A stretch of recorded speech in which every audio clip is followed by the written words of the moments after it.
Drive le Mag. Nous sommes tous nés pour protéger, mais pour moi c'est une vocation. Chez AXA, nous avons inventé l'application AXA Drive pour vous protéger des aléas de la route. Vous êtes sûrement déjà tombé sur ce spot à la télé, une appli qui s'offre des écrans, ce n'est pas commun. J'ai voulu savoir quels étaient les services innovants. Alors je n'ai pas rencontré Laura qui vante l'appli à la télé, mais le directeur adjoint qui nous explique tout d'abord comment est venue l'idée de ce service et quels sont ses atouts. On s'est dit comment on pourrait rendre la route plus sûre. Et on a repensé le parcours depuis le moment où je prévois de prendre ma voiture, je monte dans ma voiture et jusqu'à j'arrive à destination. Et on a regardé tout ce qui pouvait être générateur de stress, d'anxiété, de difficultés au volant. Et on a essayé d'apporter une réponse à chacune de ces étapes. Il faut anticiper au maximum avant même de monter dans sa voiture et donc être prévenu pour ces trajets du quotidien et avoir une notification qui permet de se dire il faut que je parte en avance, il faut que je parte plus tôt par rapport à ce que j'avais prévu. Et à ce moment-là, au moment où je monte dans ma voiture, à l'heure à laquelle je démarre, j'ai déjà intégré le fait qu'il y avait un bouchon et un ralentissement. Du coup, j'arrive dans ce bouchon, mais il est déjà calculé dans le temps de trajet. Et donc, je vais arriver à l'heure malgré ce bouchon. Ça, c'est l'écran principal de l'application. Donc, elle est constituée de quelle manière? On appelle ça la météo des trajets. C'est-à-dire qu'on met ces trajets du quotidien dans cette application. Donc là, par exemple, pour la démonstration, j'en ai appelé une domicile. AXA Nanterre, c'est là où nous sommes actuellement, donc il met position actuelle. Et puis, par exemple, salle de sport. Sur cet écran-là, je vois tout de suite visuellement si effectivement ça circule ou si ça ne circule pas. Et donc en fait, voilà, par exemple ici, effectivement, il y a des bouchons, des ralentissements, donc on voit que les voitures sont arrêtées, alors qu'ici, ça roule très bien. Et on a voulu rendre quelque chose d'assez agréable, et immédiatement, on peut saisir l'information très très vite. C'est-à-dire que s'il pleut, alors on va voir de la pluie directement sur les vignettes. S'il neige, il y aura de la neige. S'il y a du brouillard, il va y avoir du brouillard. Et donc toutes ces vignettes sont interactives et tiennent compte effectivement des réelles conditions du trafic. Et donc, l'idée, c'est qu'au départ, pour ces différentes destinations que j'ai renseignées, je puisse mettre mes alertes. Par exemple, si j'ai besoin d'être dans la salle de sport le jeudi à 18 h, eh bien en fait, voilà cette destination, je mets mes rappels. Et donc là, on voit un semainier, lundi, mardi, mercredi. Et donc si j'ai besoin d'être le jeudi à 18 h dans cette salle de sport, eh bien, je mets l'heure à laquelle je dois absolument y arriver, jeudi 18 h, je fais valider, voilà. Et à partir de là, je ne m'occupe plus de rien. J'ouvre naturellement l'application pour comprendre ce qui se passe. Et donc, voilà, j'ai le trajet qui est représenté ici. Et puis, je vois départ, travaux, et on ne met en avant que les points d'attention en termes de risque pour la conduite. Donc, en fait, si je clique sur travaux, voilà, je vais voir qu'il y a des travaux, effectivement, au boulevard Saint-Germain.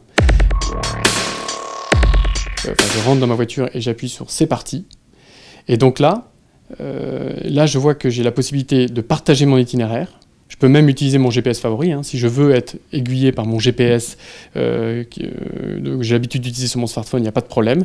On clique ici et c'est ce GPS ensuite qui va prendre la suite. Parce qu'on avait vu, en benchmarkant un petit peu les différentes applications qui pouvaient exister, que des applications dans la voiture continuaient à donner de l'information.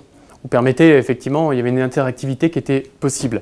Et là, en fait, voilà, on se dit au volant, je dois être concentré sur la route et ne pas être perturbé. Donc en fait, pendant la conduite, il ne se passe rien. Et c'est volontaire. Là, je vois quand je suis arrivé, j'assiste sur mon profil de conduite, je vois tous les trajets que j'ai réalisés chaque jour, avec la note journalière. Voilà.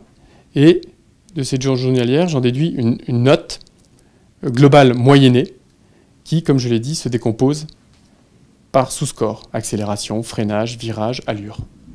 Et donc, je peux voir l'ensemble de mes derniers trajets. Voilà. Je vois par exemple AXA Nanterre, donc c'est un trajet que j'avais fait pour aller à AXA Nanterre.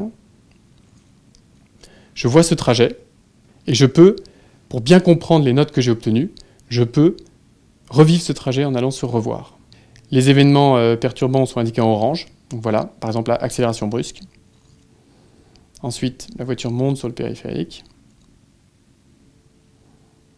On voit tout le parcours tel qu'il s'est passé. Donc évidemment, quand il ne s'est rien passé de notable, la vitesse est un peu accélérée, naturellement. Voilà, freinage brusque, sortie du périphérique. Donc voilà une fonctionnalité dont on pense que vraiment elle est assez didactique et elle permet de prendre en compte les éléments de conduite qui ont fait baisser sa note pour pouvoir l'améliorer au trajet suivant.